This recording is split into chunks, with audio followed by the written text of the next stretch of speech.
thanks for joining me here in my shop. And I'm going to be touching up the AM alignment on this receiver since I've been fiddling around with it so much doing the FM alignment. I think it makes sense to just double check the AM alignment, which is for me a lot simpler to do. I think for anybody it's a lot simpler to do. And hey, thanks for wading through, if you've done this, wading through all those videos of me struggling away trying to get the proper response curve to show up during the FM alignment. So just a thought about that, and I had been thinking a lot about it, but on a more general level, what was going on that took so long to make that work?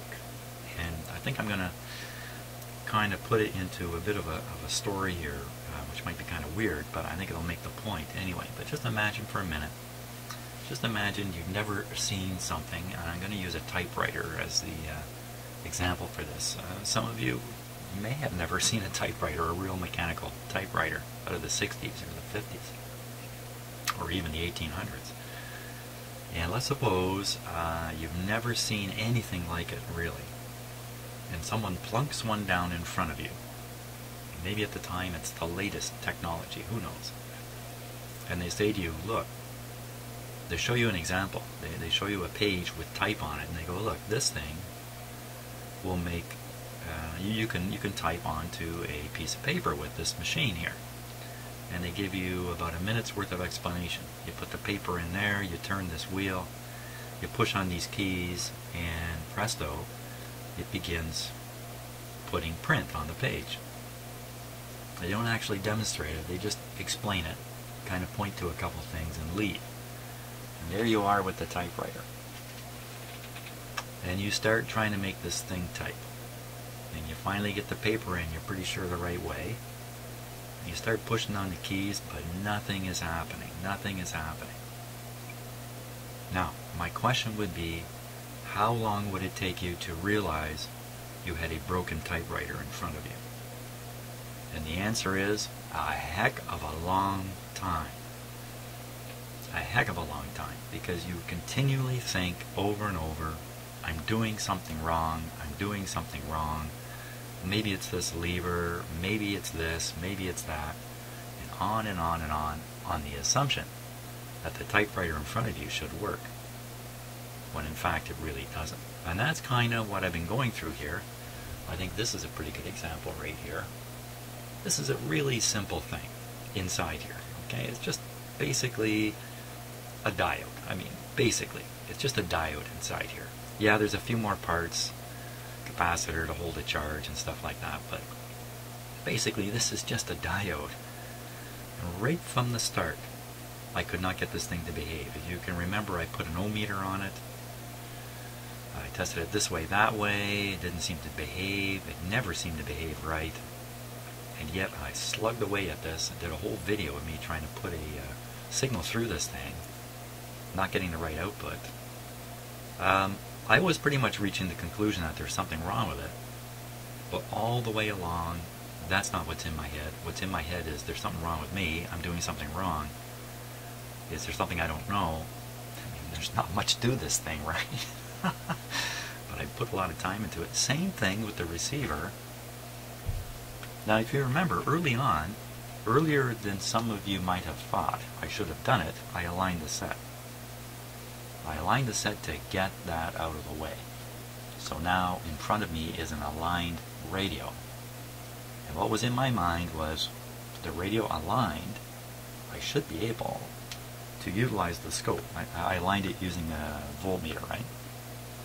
And once it's aligned, I should be able to hook up the scope, and it should all work properly.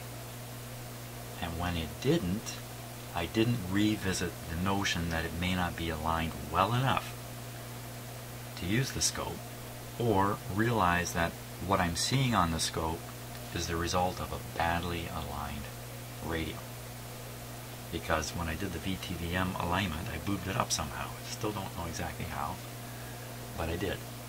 Of course, there was that one slug which was turned so far it was right out of the coil, probably influencing the AM coil, in fact. And maybe that was enough. to throw this thing so far out of alignment that it just made goofy images on the scope. So, you know, there's a principle and a lesson in this. I'm not sure how you protect yourself from this kind of situation, because I tried to protect myself by aligning the radio initially using the VTVM,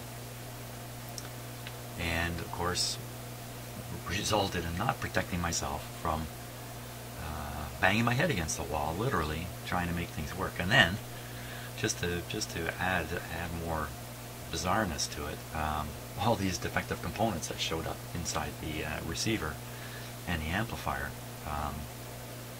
none of them being so critical as to shut down the operation of the amplifier. So I think I'm done with the FM side of this. I don't think I'm going to go back to it, because I still have the other console stereo with a mono FM receiver in it, the Kalmar receiver, to bring back in here and carry on reinstalling the IF coil. And then guess what? It needs an FM alignment. So I'm going to go through the same process again. Only this time, if I hook up the scope appropriately, and I look at it and I see some weird display, I'll become suspicious that it's just so far out of alignment that the display is not interpretable. So I guess that's my lesson here. It's a school of hard knocks. They call it the school of hard knocks for a good reason. And I took a few. And all of you who watched all those videos, you shared in the hard knocks too. Now listen, I appreciate that many of you are experienced with this. You're writing fantastic comments and directives, and I'm reading them. Pretty heavy-duty stuff. It really, I got no time to be in the shop because I'm busy reading comments. So, but it's all kind of water under the bridge at this point until the next radio shows up in front of me. Right after I finish this one, I'm going to finish this one today and get back to the Kalmar. So that's the story. Now let me answer the phone. That'd be a good idea. Okay, I think I'm pretty much ready to go here on the AM alignment. Let's turn on a few things. Had the signal generator running for half an hour already, but it's extremely stable anyway. As soon as it warms up, it locks on and doesn't do anything. But let's get the radio going here. Okay, speakers are connected. I already checked. There we go. It's on FM at the moment. That's okay though. While I'm letting the receiver warm up and stabilize, let's take a look at this. So, you know, it takes time, at least for me, to get familiar with these circuits. Every radio is different. Certainly different in minor ways, but sometimes different in bigger ways too. So it does take time to spot everything, but I think it might be fun to kind of go over this one a little bit. So down here is the AM oscillator here. Okay, and a quick look at this circuit. And you can see the output coming along the plate. It's fed through this coil, where it induces a similar signal in the other side, the secondary side, which is then fed back into the grid, going around and around. So there's the oscillator there, oscillating away. And then this coil is picking up some of the signal from down here. And look, both wires are shooting north here. So you can see this one. Oh, did I say something about being familiar with stuff? And I didn't look at this side of it. And what's going on there? Okay, well, I don't know what to say about that. I thought I saw it come up here through the switch and over to the grid of the mixer tube, the FM AM mixer tube, this one here. So I don't know what that other side is doing over here.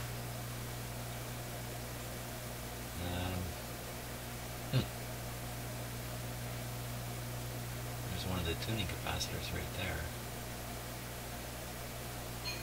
Well, I guess I won't comment. AM, FM, RF amp. Well, that's interesting too. So this is boosting the signal off the antenna, feeding it down through the two coils. The upper coil is the FM one, the lower one is the AM one. This is connected to the center of this coil. You know, you have to have a circuit to enable current flow or stuff to happen. So you just can't have, you know, one wire coming up here and going to a grid. The other part of the circuit must go somewhere. So this must be how they're finding I don't want to say ground point, but a point to push against, I guess, is maybe the best way to put it. So the grid voltage will go up and down. That's kind of how I would interpret that. So anyway, this is the point where we want to inject the signal generator, the 455 IF frequency. It's exactly the same point that we used on the AM, on the FM rather. Something funny just happened with my computer here. No, everything looks fine. Anyway. Okay, so I think we're all set now. Let's see what we hear here. Nothing like a little bit of Beatles. Now we'll switch over to AM.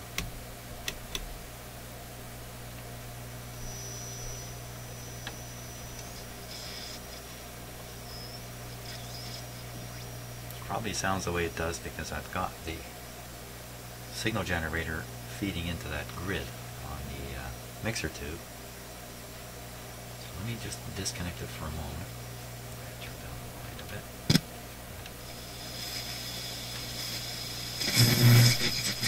Yeah, that's definitely AM. Trying to find a quiet spot here, which is pretty challenging in my shop. Just always a signal.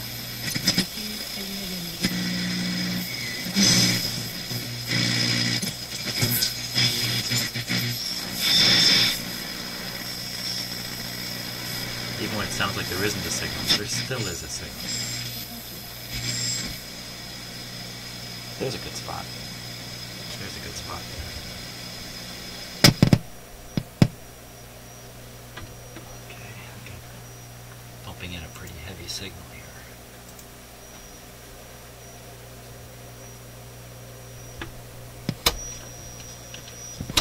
You want to put in the lightest signal you can get away with on here, and it's modulated at 400. Well, not yet. Now it is 30%.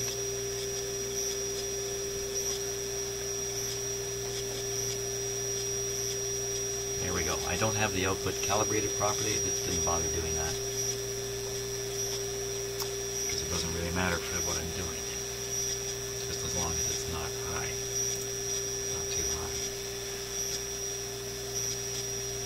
Okay, and of course you can hear a little bit of heterodyne from an interfering signal from who knows what. Something in my house, who knows what it is. Let's get something up on the meter here. Here we are. You can see it bouncing slightly with the sound. So I'm going to just change the frequency of the signal generator. Just kind of listen and watch what happens here. Wow.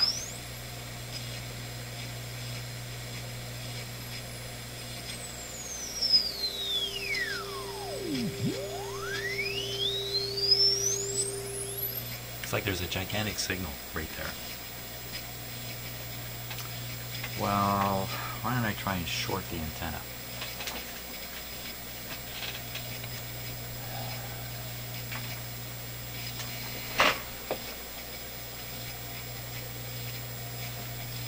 Let me disconnect this wire here. This may not have been helping. This is the FM antenna. It's just bringing my outdoor antenna really close to the... Didn't seem to do anything with it. Okay.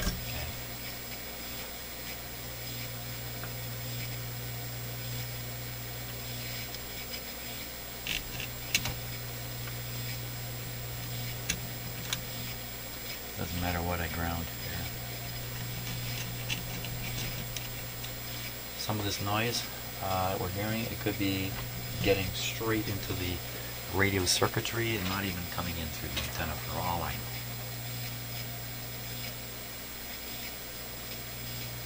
And another thing that kind of disturbs me about doing this kind of work is because I can't quiet the radio down completely because of all these noise signals. I'm always getting an output on the meter here. And I think it's not helpful in the process. So let's go back to 455. That heterodyne is too much. It's too much. Oh look, see, I can tune the radio and it doesn't do anything.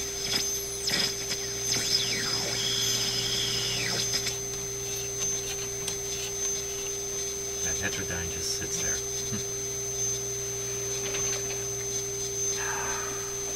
It's too bad. I suppose I could maybe crank up the signal generator and kind of overcome it. Let's try that a little bit. A little more power. A lot more power.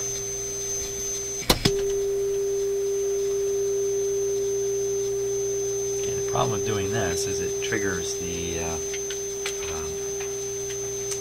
AVC. Triggers the AVC, which works against seeing the rise and fall of the meter here. And since there's a slight delay always in the AVC as the AVC capacitor charges up and down, the whole thing can become pretty tough as you turn the control and try to watch the meter, and there's a delay and all this kind of stuff. But you know, if you're really vigilant and understand these things, you'll probably get away with it, and I kind of have to at this point. So I'm going to turn down the modulation, just see the meter fall here, just to be sure of what I'm doing. Barely moves. Okay,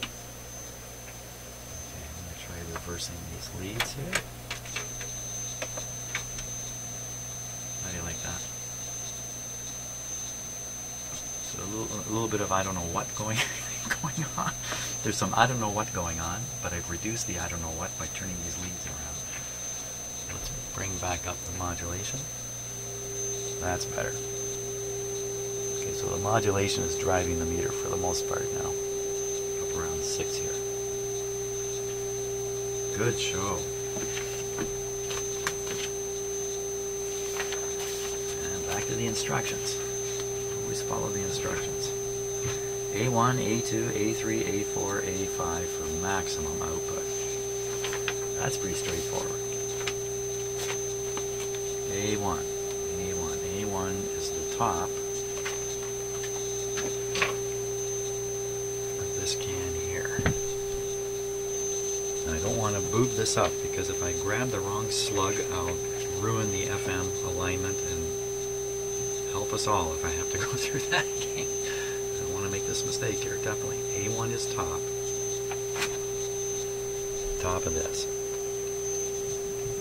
Oh, this is that can that's really, really loose.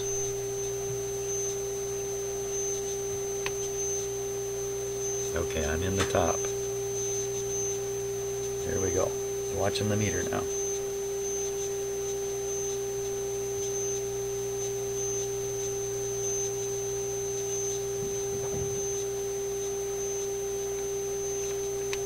I'm not seeing much at all, eh? Feels like I'm at a limit. So I'm going to turn it way down here.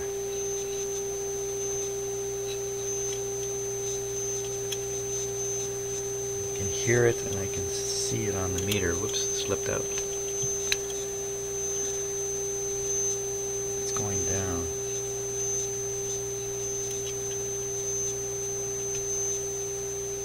Oh, now I've really hit a hard limit. I can't turn it past this point. So okay, so let's go back up. what we're hearing as the noise level is kind of going down a bit, the background noise going down, that's the AVC turning down the sensitivity on the radio. There's the peak. Okay, no doubt about that.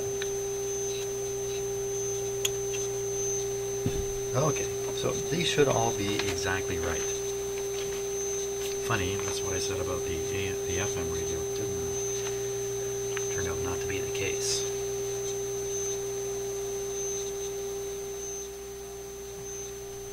Okay, now just adjusted one of the microphone levels in case you're wondering why the sound changed a bit just now. So A2, A2. Looking for A2.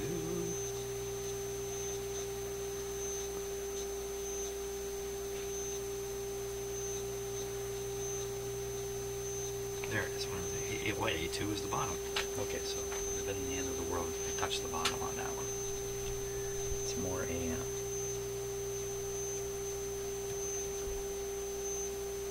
Okay, so we'll go through the top and in the bottom now. There we go.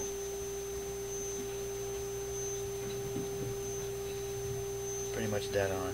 Okay. I don't know if you can perceive this or not. Of course, I'm the one turning the control, so I get a bit of an advantage. But it did drop the meter a little bit, so I just put it back. You can see the peak, A3. A3 is top.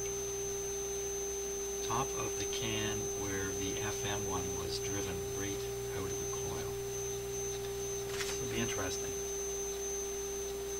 Just maybe this one's not right, A3.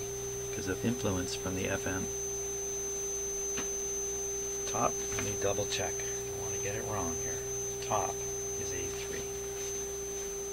Okay, I'm in the top. Watching the meter now.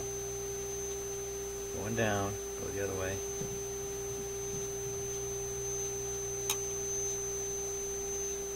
No. It's actually a combination of listening to the meter, listening to the meter, watching the meter and listening to the sound of it because the AVC is active. So that was A3. Right.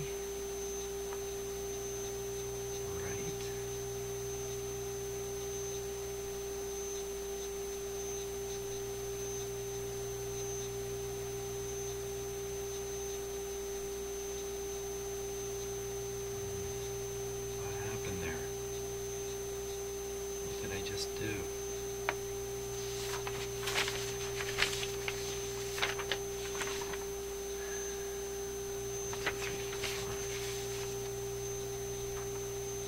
What a, oh jeez, look at that.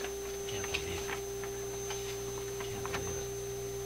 Top is A3, bottom is A14, but when I looked at it I missed the 1. I saw A4. So I adjusted the bottom. Luckily, I just returned it back to where it was. So, but that's actually an FM one. Duh. There's A4, A5, top and bottom of this. Started the bottom, A4, and A5 is on the top. So I started the bottom. Whew, that was close. That was close. Really close.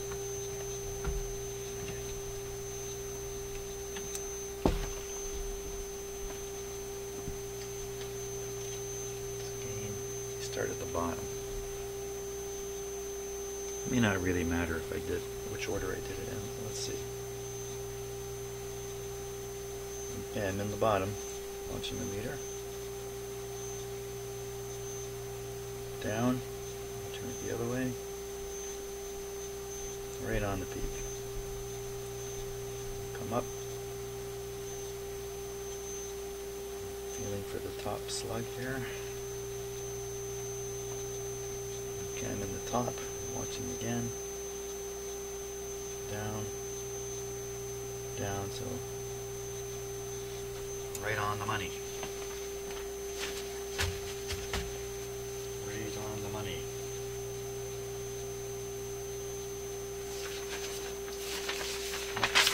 Next, that's the IF tune-up. Really didn't make any much difference. Next step is fashion a loop of several turns of wire and radiate it into the loop of the receiver. There is no loop. So I'm going to feed it right in. And A6, and this is again to get the dial right. Why don't I just take a look? I'll just do a quick check on the dial. Take this off. Leave it like that. Connect it to the antenna.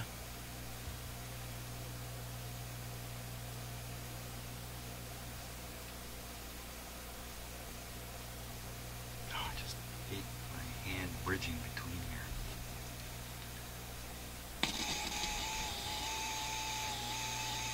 Okay, I'll dial this up to, let's see, right now we're at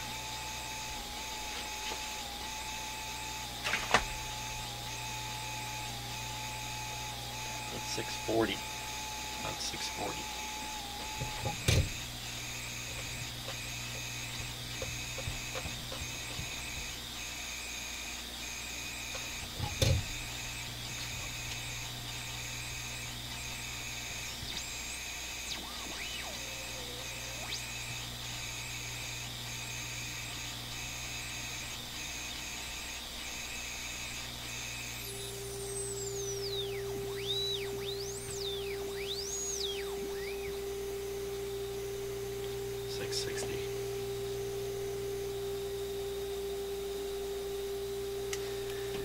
The adjustments are A6, A78, A910, A6.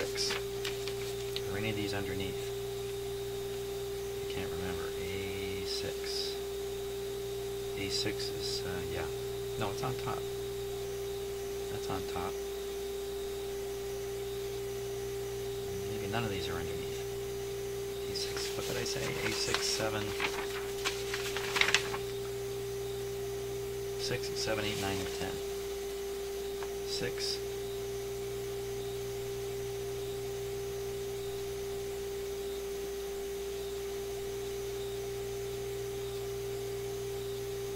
Oh. 7's underneath. Okay. I was thinking about laying the whole set down, but I'm not going to do that. Just struggle along here as it is. So do A6 first. A6 is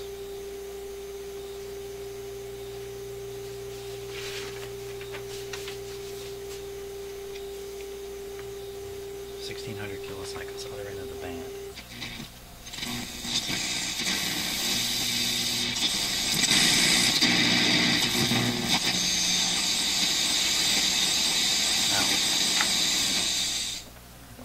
Mistake of the dangling pointer, so I will push it here.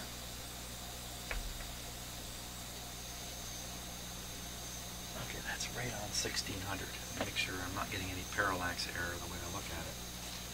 1600, let's go see where that is. In fact.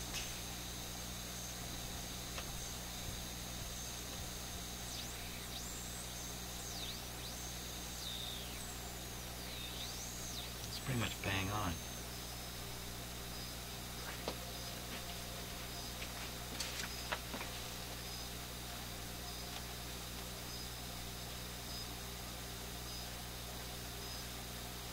Back down to 600. A7 and 8. Those are those two coils that were. This thing was turned around the other way when I did it last time. It's these two coils here. So let's go down to. This is to get the dial accurate, by the way.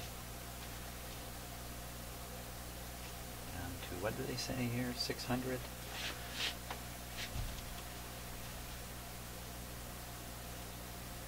Okay, that's right on 600.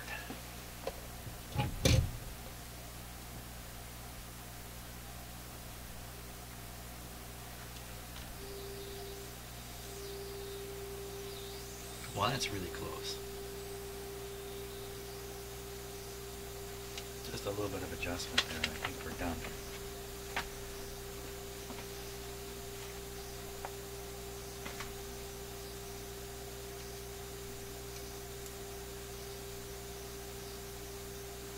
watching.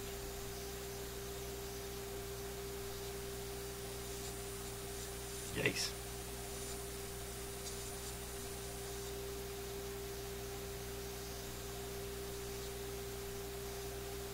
I'm using my ears.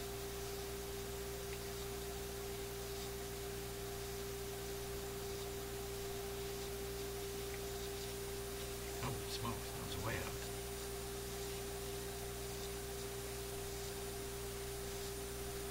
These coils are affecting the low end of the band, and then there's a capacitor affecting the high end of the band.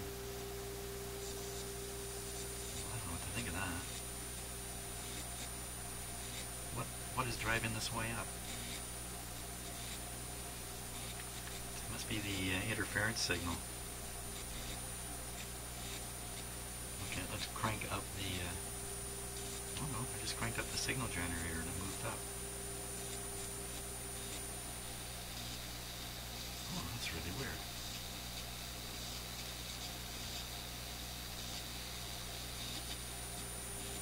Okay, I'll believe it. What to do there, eh? Sounds much better here than here. It's some real high frequency thing or something making this meter go up. Let me change the modulation level here. Yeah, see? It's not the modulation from the signal we're tuning into.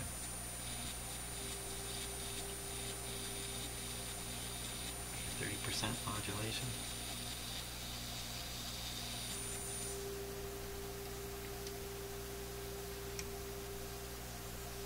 I'm going to do this by ear. Be right there. 600.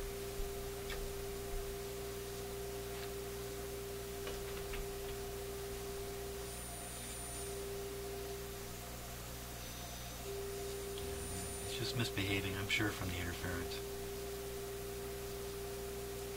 There's some screaming signal coming out of this radio at a ridiculous frequency. We can't even hear it. But the meter can pick it up.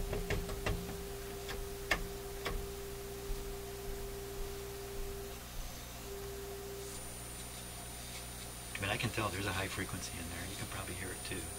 Very high right there. Almost hurting my head, if you like. So I think that's all that is. There we go.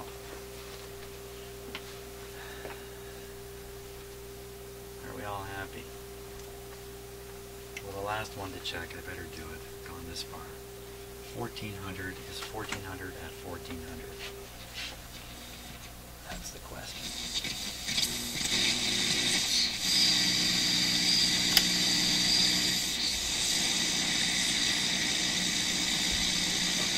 On 1400. This is the right on the main tuning capacitor. The two screws of the three, two of the three. First, let's see if we're on here. 1400.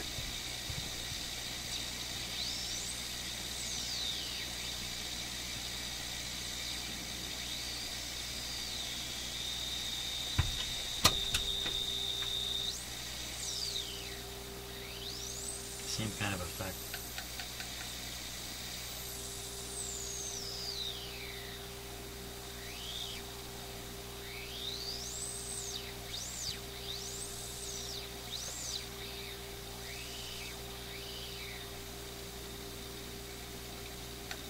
Give it even more juice.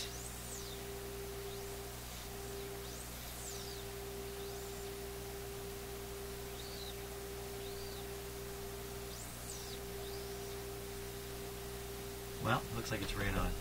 That's what I would say. Good.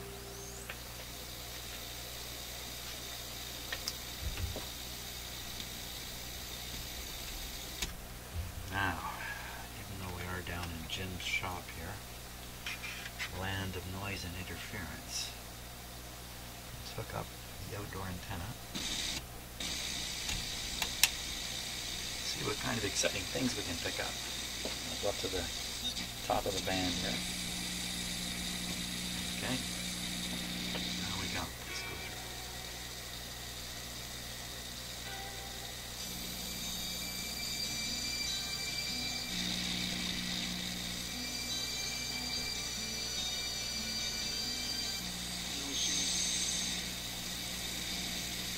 A lot of radios don't pick these stations up.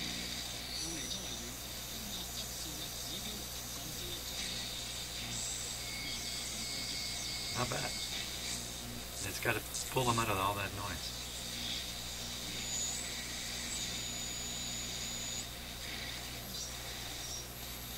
Oh, just a high pitched squeal there. Just.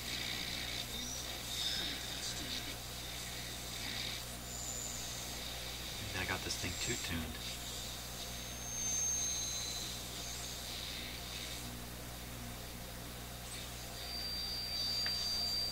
We're almost to the bottom already.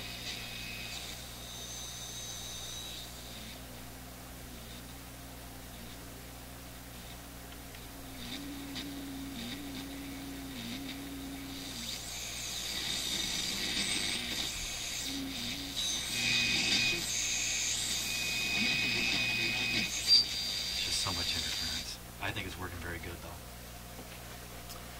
based on all my experiences in the shop here. So last thing to do with this radio is sort out the slipping string.